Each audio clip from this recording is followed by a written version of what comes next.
have to make a account for both, even though I already bought it.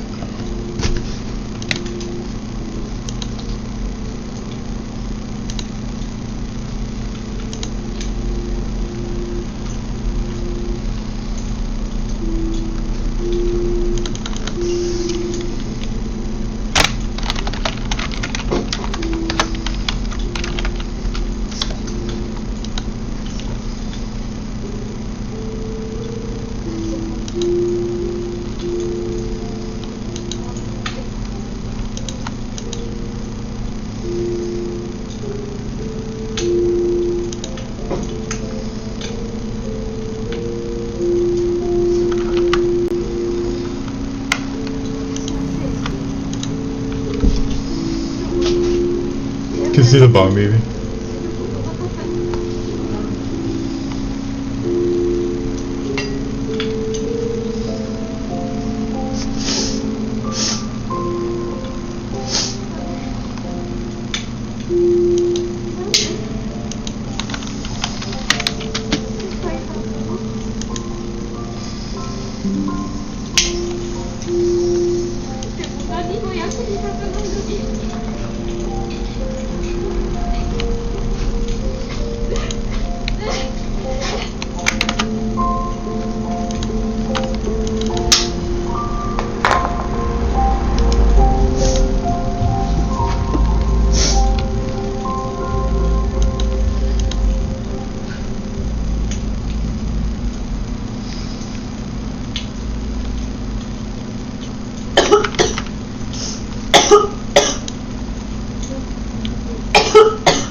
Baldur's Gate 3 Beginner Mechanics Guide, we're going to be talking about the game systems of Baldur's Gate 3, how things function, how skill checks work, how attacks work, how spells work, what are ability scores and ability modifiers, what is advantage and disadvantage, how all these things work in the game so that you can have a better understanding when you're playing through.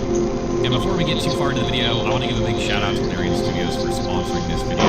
If you guys are playing Baldur's Gate 3 this week, or you're going to be playing but you don't have the game yet, make sure to use our link below to support the channel. If you saw our guide series on 5th edition D&D a few years ago when Early Access first came out, then a lot of this will be familiar to you, but this has been edited to fit the game specifically, taking out anything that is not applicable and adding any needed information.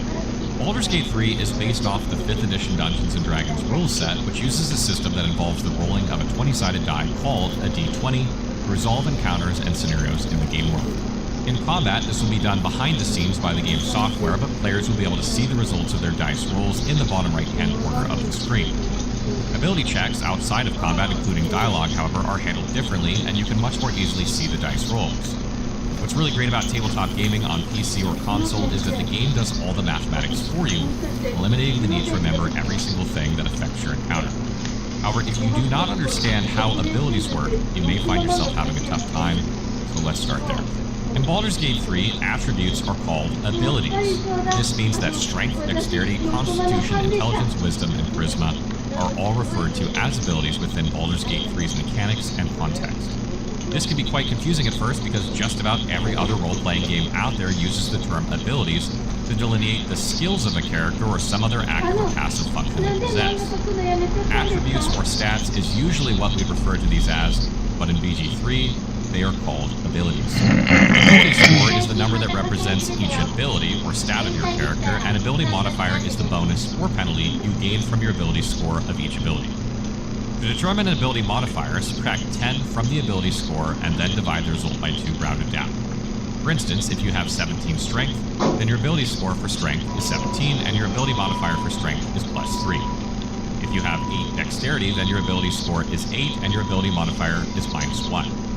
Both your ability scores and ability modifiers will dictate how successful your character is at various things throughout the game.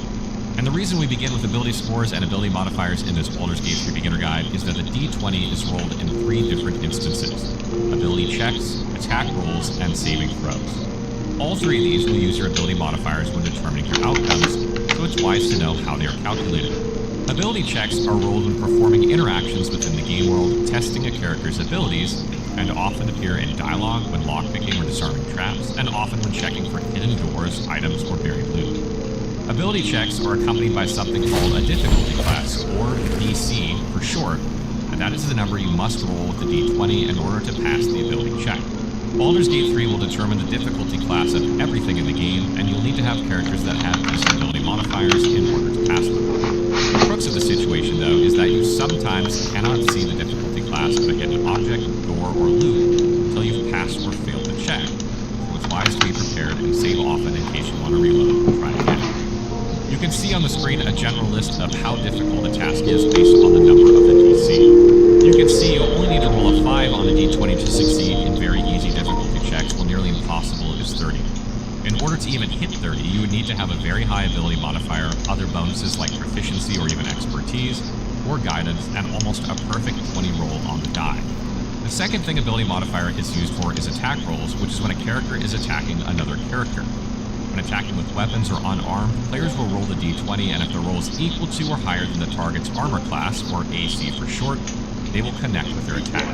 Melee weapons and unarmed attacks use the character's strength modifier to add to their attack roll, and ranged weapons use the dexterity modifier.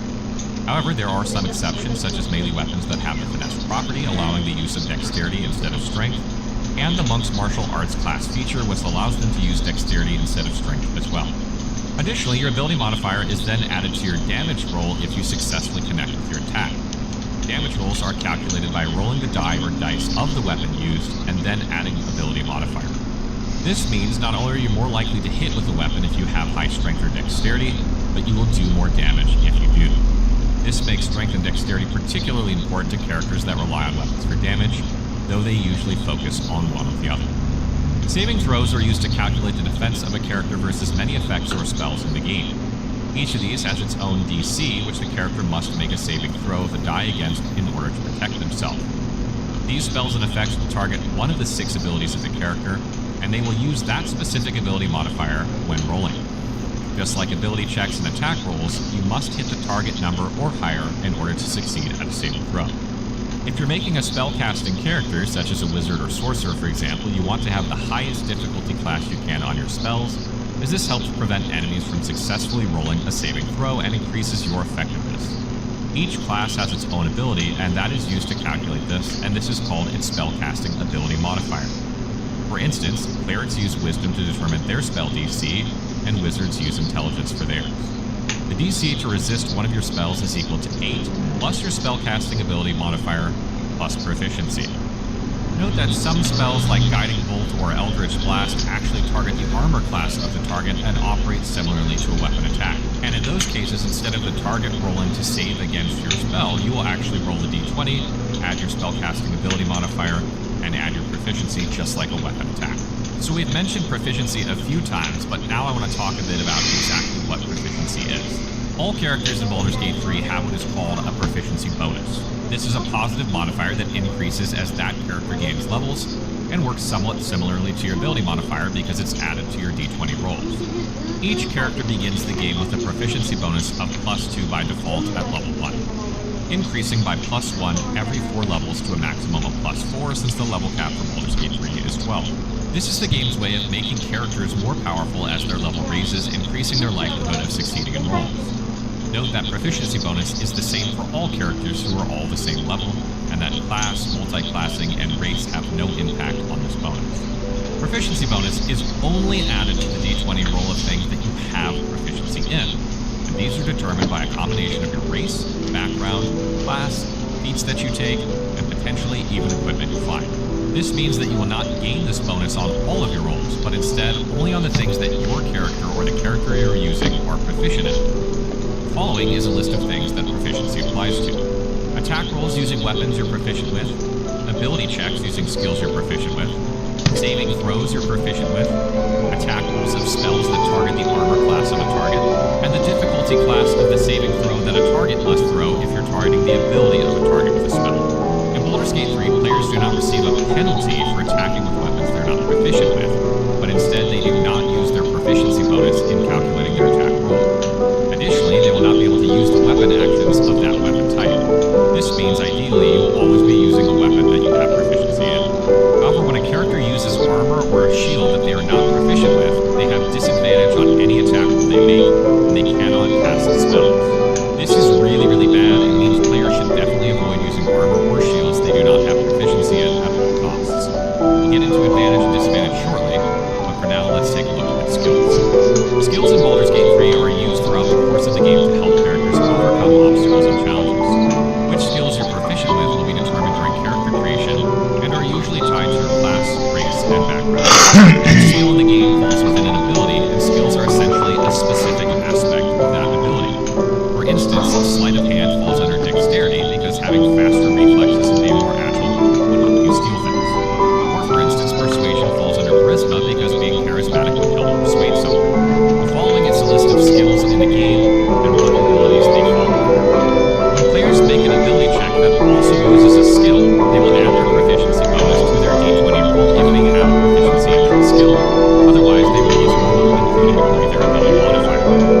Dialogue, lockpicking, and disarming are all handled with very visible d20 rolls, so you can see your proficiency at work or not if you don't have any. However, there are some instances where things are calculated behind the scenes, like for example when trying to spot a hidden door or buried loot. You can see the calculation on the bottom right-hand side of the screen when this occurs, but you won't have a d20 roll